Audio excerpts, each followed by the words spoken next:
한 달 정도 지나서 일상생활로 완전히 대부분 복귀할 수 있다.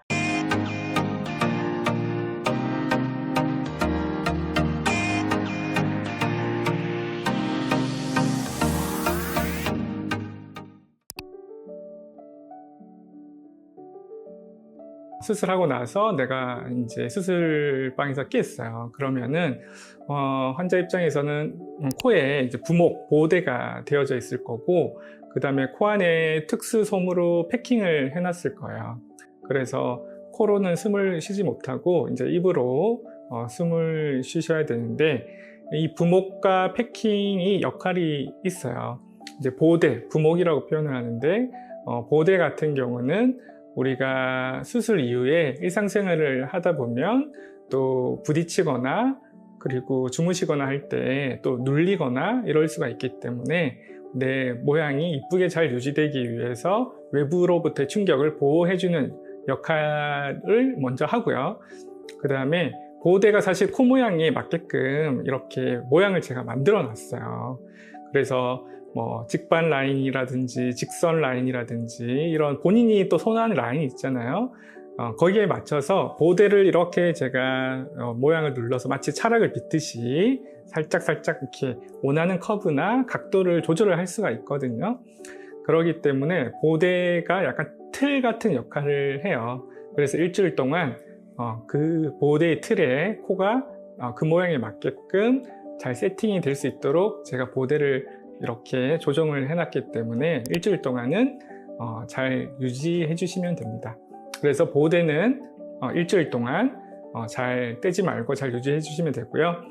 그 다음에 패킹 같은 경우는 저희 병원에서는 수술 이후 첫째 날이죠. 그 다음날 저희 병원에 소독치료 오시면 제거를 해드려요.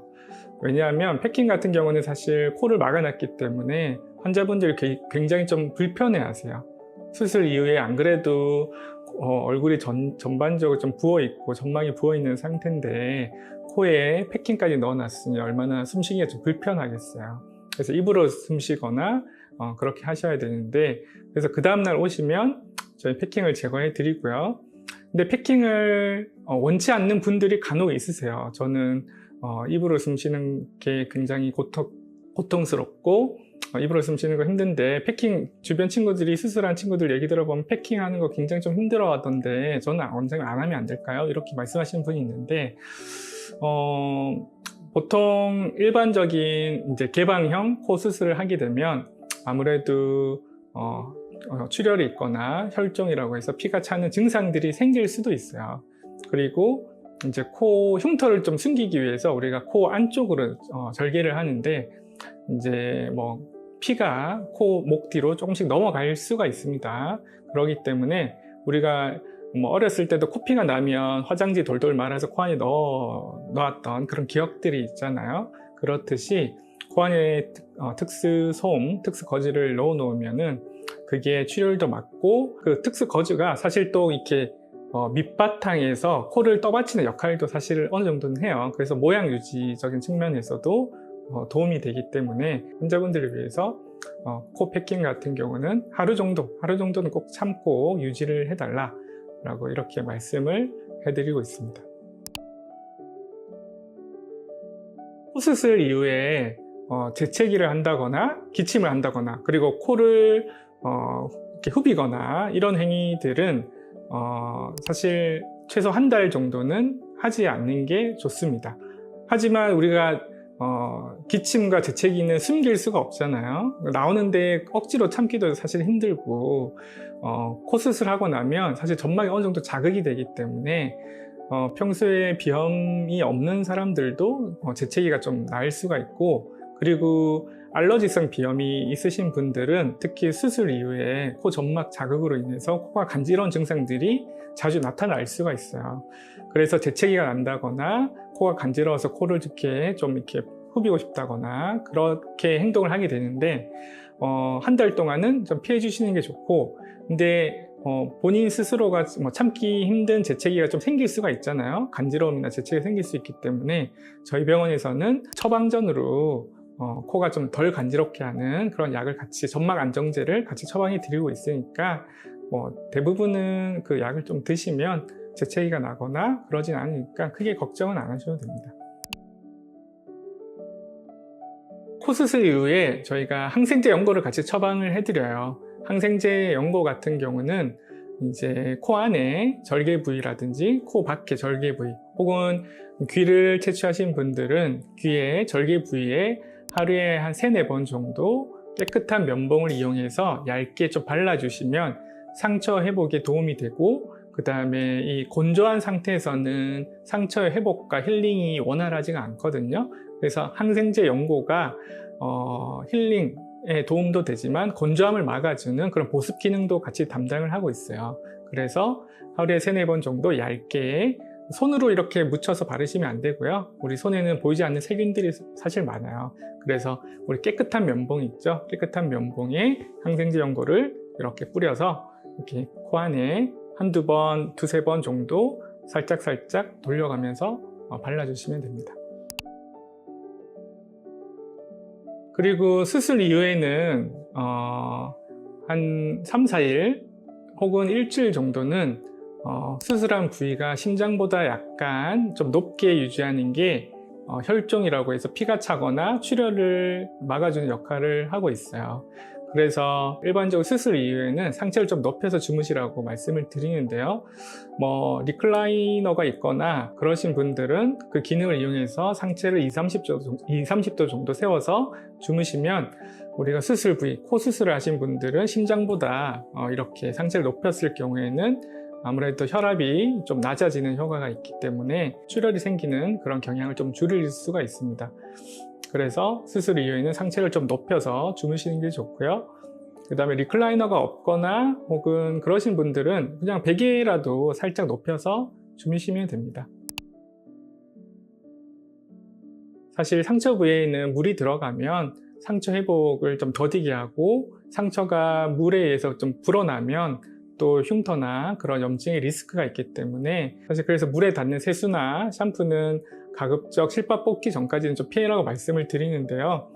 그래서 따뜻한 수건이나 이런 걸로 얼굴을 실밥 뽑기 전까지는 좀 닦아주시거나, 샴푸 같은 경우는 사실 가능은 해요. 근데 우리가 고개를 숙여서 이렇게 머리를 감는 행위는 얼굴에 혈압을 오르게 하고 또 출혈을 일으킬 수가 있기 때문에, 우리가 미용실에서 머리 감듯이 머리를 뒤로 해서 이제 머리를 감아주시면 문제가 없습니다.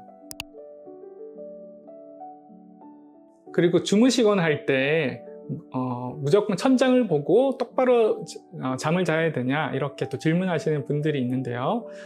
물론 가급적으로 이렇게 자세를 똑바로 해서 천장을 보고 주무시는 게 가장 좋기는 한데, 우리가 사실 수면 중에 이렇게 자세가 흐트러지는 것은 어쩔 수가 없잖아요. 그래서 살짝 옆으로 주무시거나 어쩔 수 없이 옆으로 살짝 주무시는 것은 크게 문제는 없어요. 근데 코를 이렇게 바닥에 박고 주무시거나 고개를 이렇게 떨구고 주무시는 분들은 아무래도 코가 눌리면서 모양의 변화를 일으킬 수 있기 때문에 당연히 엎드려 주무시는 것은 피하셔야 됩니다. 이제 안경의 이 다리 부분이 코를 눌리게 되면 아무래도 코 모양의 변화를 일으킬 수가 있어요. 그래서 안경을 끼시는 분들은 가급적 렌즈를 좀 추천을 해드리고, 만약 렌즈 끼는 것을 부담스러워하거나 불편해 하시는 분들은 안경을 한 달 이후에 착용을 해라 라고 설명을 해드려요. 그래서 한 달 정도 보통 지나면 이제 코 변형이나 이런 것들을 좀 그래도 막아줄 수가 있기 때문에 안경을 착용을 하셔야 된다면 한 달 후에 착용할 것을 설명해 드리고요. 근데 가끔씩 보면은 눈이 너무 안 좋아서 안경을 착용을 하셔야 되는데 또 렌즈도 못 끼시는 분들이 있어요. 그런 분들은 코 수술 이후에 코 다리 부분이 콧대를 눌리지 않게 제작된 특수 안경이 있습니다. 안경점 가면 제작을 해주는 곳이 있어요. 보통 얼음 찜질, 냉찜질을 수술 이후에 3일 동안 추천을 해드리고요. 그 다음에 그 이후 4일차부터는 온찜질을 한 3일 정도 그렇게 해주시면 됩니다. 냉찜질을 하는 이유는 수술을 하고 나면 아무래도 코 안에서 급격한 힐링이 이루어지고 있기 때문에 열이 좀 나요. 그래서 그 열을 좀 식히기 위해서 냉찜질을 3일 정도 해주시면 되고요. 4일차부터는 이제 온찜질로 바꿔주시면 됩니다. 근데 뭐 냉찜질이라고 해서 코를 갖다가 뭐 엄청나게 눌리면서 이렇게 하실 필요는 없고요. 그냥 코 주변에서 눈까지 같이 해서 코 주변으로 해서 차가운 냉기가 전달되는 정도로 해주시면 되고요. 뭐 저희 병원에서 제작된 그런 찜질 팩을 드리기 때문에 그것을 착용하시면 됩니다. 그리고 온찜질을 또 추천을 해드리면, 온찜질을 하실 때 엄청 뜨거운 핫팩을 또 대시는 분들이 가끔 있으시더라고요. 그래서 뭐 화상도 입을 수 있는 그런 정도의 뜨거운 핫팩을 대시는 분들이 있는데, 그럴 필요는 없고요. 우리가 식당에 갔을 때 가끔 따뜻한 물수건 나오는 정도 있죠. 그 정도 선에서 살짝 해주시면 됩니다. 한 달 이후에 사우나나 목욕 가능하다고 말씀을 드리고요. 한 달 이후에 가능한 이유는 우리가 고온 다습한 환경, 사우나나 그 다음에 목욕탕 같은 곳에 오래 있게 되면 우리가 수영장에서 혹은 목욕탕에서 오랫동안 놀고 밖으로 나왔을 때 손발이 이렇게 붓는 그런 증상을 경험해 보신 분들이 많을 거예요. 수술 부위도 마찬가지거든요. 우리가 오랫동안 고온 다습한 환경에 있게 되면 상처 부위가 불면서 상처 회복을 더디게 만들기 때문에 사우나나 목욕 같은 경우는 한 달 이후에 해달라고 말씀을 드리고요. 당연히 간단한 샤워 같은 경우는 수술 이후 얼굴에 물에 닿지 않으면 몸 샤워는 수술 이후에 바로 가능하십니다. 수술 이후의 운동은 한 달 이후에 가능하다라고 제가 말씀을 드려요.